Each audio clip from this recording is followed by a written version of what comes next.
أفرمي أجر هاتو إنسان نيجي سنتي كر طبعا نيجي سنة باشترين جوري نيجي سنة أويه إنسان دور كاتو سلام بداته دور كاتي تركاتو سلام بداته دور كاتي تركاتو سلام بداته أو باشترين جور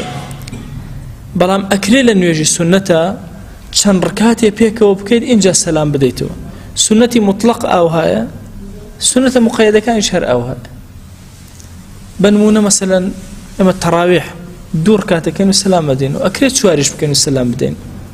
اكريد دروس للشرع بلام افضل ترين يعني باشترين يعني كامي او كدور كاتا كيتو سلام اديت او باشترين وافضل ترين افرمي اجر هاتو كسيق نيتي زياتري هنا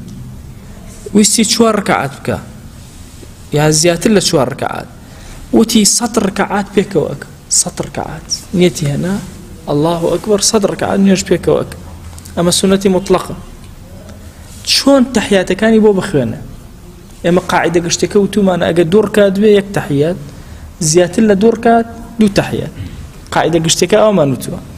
افرمي اجر كسيق نيتي هنا صدر كعاد نيشبكا وباش دو تحياتي تيا بخوانه فيصلي ما نواه الا ركعتين ويتشهد نيجا كان اكات هرهمو حتى دور كاتب من الاخيره تحياتي اخوانه دو دور كاتك تركاتو تحياتي تريجخ تدو تحيات اخوانه واضحه لا كسجنيتي هنا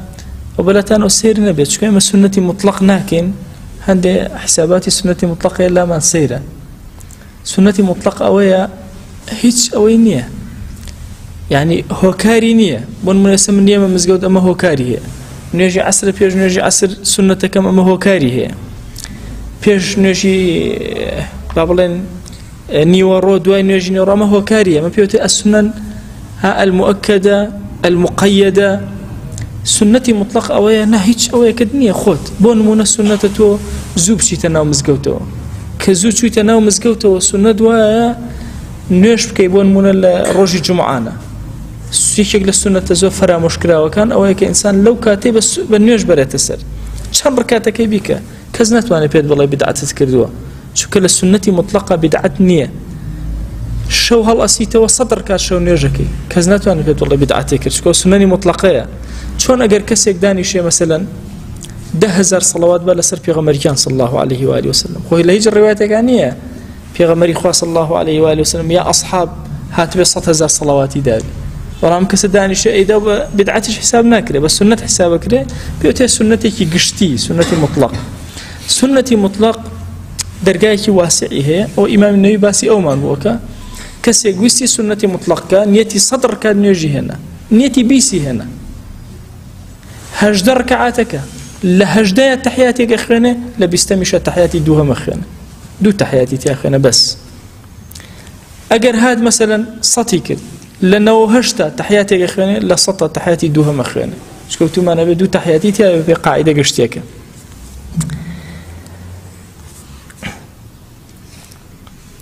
أفرمي هندي لأصحابي إيما لمذهب وين فرمي لمذهب إمام الشافعي فرمي أنا دروس نية زياتر لدو تحيات بخوانه ودروس نية لنيوان أم تحياتي يكم دوما لدور كات زياتر هبه أو رأي شيء لمذهب خومانا من رأيك أتواني صدقامو بيك وأكي رأيك جنا شوار لشوار بولا دروس نية أما رأيك ترى أكري لبيني أنا ركعاتك به لبين دو تحياتك واتتو شوار دانا شوار نيجكي شوار كان نيجكي لم يانا تحياتي خين ليش تحياتك لأن وندي أنا يكر كاد أمانته أفرمي أجر لدور كاد زياتر لو بينا دروز بو نيجك بطالبته أو رأيك هندي كتير فرمي أنا دروست لهمون ركعاتك تحيات بخيانت أوش رأيك قشتي جوري يعني تو صدر ركعاتك كي لهر صدر ركعاتك تو تشهد تحيات أخواني أصح لهمو دو ركعاتك لو صدر ركعاتك إيكي لو بيز ركعاتك لهمو دو دانيك أنا تو تحيات بخيانا بس سلامش نديتوا نقل لهمو ركعاتك أنا والله أعلم خواج باشتر أزاني إن جا بزانا تحياتي يكم سنة لمزابي خومانا تحياتي دوهم واجبة أجر هاتو دو تحياتي تيابو أجر يك تحياتي تيابو تحياتي واجبة أفرمي واعلم أن التشهد الأخير واجب عند الشافعي وأحمد وأكثر العلماء أفرمي التشهد تحيات خويندن تحياتي أخير واجبة لمذهب إمام الشافعي للا إمام أحمد للا زورق لزانيان وسنة عند أبي حنيفة ومالك سنة للا مذهب إمام أبو حنيفة ومذهب إمام مالك بلام تحياتي كم سنة لا الشافعي لا مالك لا أبو حنيفة لا زورينا بلام للروايتك لمذهب إمام أحمد تحياتي كمش هر واجبة أفرمي واجب عند أحمد فلو تركه عند الشافعي صح صلاته أجر كسيك